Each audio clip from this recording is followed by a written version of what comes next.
Yo, c'est Vega et bienvenue pour la review de l'épisode 199 de Boruto. Et oui, déjà 199 épisodes de Boruto qui existent et bientôt les 200 la semaine prochaine. Donc voilà, c'est une information totalement osef. Parce que l'épisode était pas ouf. Bon, voilà, j'ose le dire. J'ai lu un peu les commentaires sur ADN. Il y a beaucoup de personnes qui ont apprécié l'épisode. Mais moi, je l'ai pas trouvé si ouf que ça. Je veux dire, on a connu un Naruto plus enragé que ça. On veut nous faire croire que Naruto était enragé pendant l'épisode. Parce qu'il a dit clairement, bon, tu seras, je vais m'occuper de toi mort tellement si tu touches à un des cheveux de ses enfants. Mais, mais l'exécution était pas non plus fou. L'animation de l'exécution était pas folle. Hein. En fait, le mec Naruto, il arrive à battre Delta juste avec un méga Rasengan. Ouais, c'est tout. Et il arrive à saturer, en fait, il se sert du coup de son chakra qui est plus gros que les chakras normaux de Shinobi normaux pour vaincre Delta. C'est-à-dire qu'il lui fait injecter du coup un Rasengan, un méga Rasengan, il continue en continu tout pendant que Delta continue à stocker ce Rasengan jusqu'à temps qu'elle n'a plus de mémoire de stockage et boum, grille de toute manière et se prend directement le Rasengan dans le plein fouet qui la met KO. Enfin, KO. Et puis quand Naruto veut s'approcher d'elle parce qu'il il a dit qu'il a fait exprès de ne pas la tuer parce que comme ça, il pourra avoir des informations. En faisant ça, elle s'est auto-détruite. Donc voilà, c'est pour la partie Naruto, Boruto, Kawaki, etc. Et donc, cette partie-là, je me suis dit, c'est dommage, parce qu'on nous dit que ouais, Naruto il est enragé, etc. Mais on le voit pas vraiment. On voit une prémisse de rage, mais pas vraiment enragé. On a vu de Naruto bien plus enragé dans Naruto et dans Naruto Shippuden. Quand Naruto était enragé et qu'il laissait péter un câble, ça faisait des dégâts. C'était énorme. Là, on n'a pas un Naruto enragé, on a un Naruto plutôt serein, plutôt sûr de lui, mais pas enragé qui pète un câble, parce qu'on a touché un des cheveux des enfants, comme il a dit. Et c'est dommage, j'aurais bien aimé voir un Naruto qui pète un câble, qui soit totalement déchaîné, qu'il ait envie de défoncer tout le monde, qu'il ait envie de vraiment de péter un câble et que Daleta s'en prenne plein la gueule. Mais pendant un épisode entier centré sur ça, ça aurait été génial. Ça aurait été génial que pendant un épisode entier sur ça, Delta s'en prenne plein la gueule. Ça aurait été génial. Mais bon, on n'a pas eu ça, on a eu autre chose à côté pendant les 15 autres minutes. C'était du coup, on était du coup sur un village où les gens étaient malades, ils avaient le Covid. Je dis ça parce que ils toussaient, donc voilà, mais ils étaient masqués, ils toussaient. Bref, c'est très d'actualité. Et ils attendaient du coup l'aide. Enfin, il y avait du coup une femme qui attendait l'aide de grands sauveurs pour les sauver. Logique, pour les sauver. Et en fait, ces grands sauveurs s'avèrent être Bolo et d'autres personnes qui font partie sûrement de l'organisation Kara. Je ne sais pas qui sont ces autres personnes, mais en tout cas, il y a Bolo.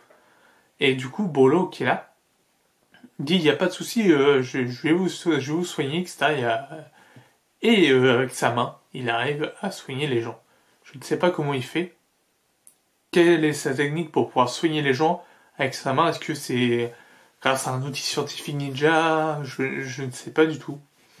Alors là, c'est une très bonne question. Mais en tout cas, il arrive à soigner l'enfant qui était malade et d'autres personnes. Et du coup, à la fin, il sauve tout le village et puis il dit vous pouvez pas avoir une chance d'avoir une vie de merde. Voilà. Comment démoraliser les gens en 5 secondes. Genre, les gens, ils ont un regard d'espoir. Et puis là, d'un coup, t'as Bolo qui dit non, mais de toute manière, la vie, c'est la merde. Et tu fais ok. Sympa le mec. Sympa. Ouais, très très sympa. Enfin voilà.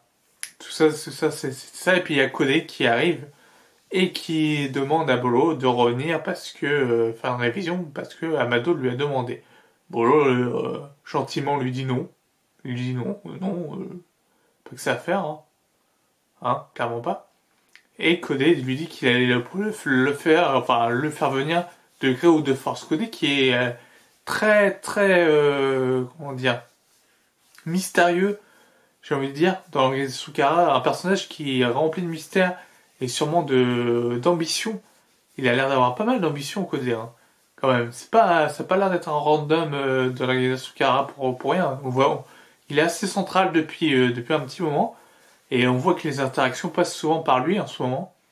Et Amado, mais du coup Amado c'est un peu plus normal, c'est lui qui fait la révision, c'est lui qui crée les outils scientifiques ninja, etc. C'est un peu le mécanicien du groupe, Amado. Et Mekodé, on ne sait pas trop quels sont ses pouvoirs, quelles sont ses motivations. Voilà, ça peut très bien être le traître de Kara que Jigen a demandé à Amado de débusquer. Peut-être, ou peut-être pas.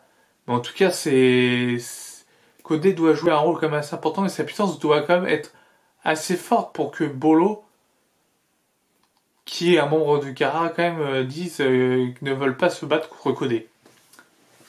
Donc voilà. Donc je me demande quelle est la place de Kodé dans l'univers du coup de Boruto. Est-ce que du coup c'est quelque chose, c'est une personne importante? Est-ce qu'il va être important plus tard ou pas? Enfin voilà, je me questionne. En tout cas, c'était un épisode de transition encore. Enfin, on a eu le combat et du coup le reste c'est transitoire pour présenter Bolo. Donc, du coup, on a eu la présentation de Bolo et de ce qu'il fait. C'est-à-dire qu'il sauve des villages. Ce qu'il fait n'a pas l'air d'être méchant. Il n'a pas l'air du coup d'être si menaçant que ça, si méchant que ça. Et on a du coup la preview de l'épisode d'après qui est du coup sur l'entraînement de Kawaki au ninjutsu par Naruto. Et oui, Boruto a Sasuke comme maître et Kawaki aura du coup Naruto comme maître. C'est-à-dire que ça fait encore une fois un beau parallèle, une belle diagonale entre les deux pour montrer le chemin des deux qui sont différents. Kawaki va plus aller vers le chemin de Naruto et Boruto va plus prendre la route de Sasuke. De toute façon, c'est ce qu'il veut Boruto. Il veut devenir un Hokage de l'ombre, un peu comme fait Sasuke. Et du coup, peut-être que Kawaki veut devenir Hokage plus tard. Peut-être qu'il voudra devenir Hokage. Je ne sais pas. Peut-être. Ça pourrait être intéressant. Encore une fois. Enfin voilà, c'était mon avis sur l'épisode 199 du coup de Boruto. J'espère qu'il vous a plu. On se dit à lundi prochain pour la prochaine vidéo du coup de l'épisode 200 de Boruto. Je vous dis à bientôt. Portez-vous bien. Ciao.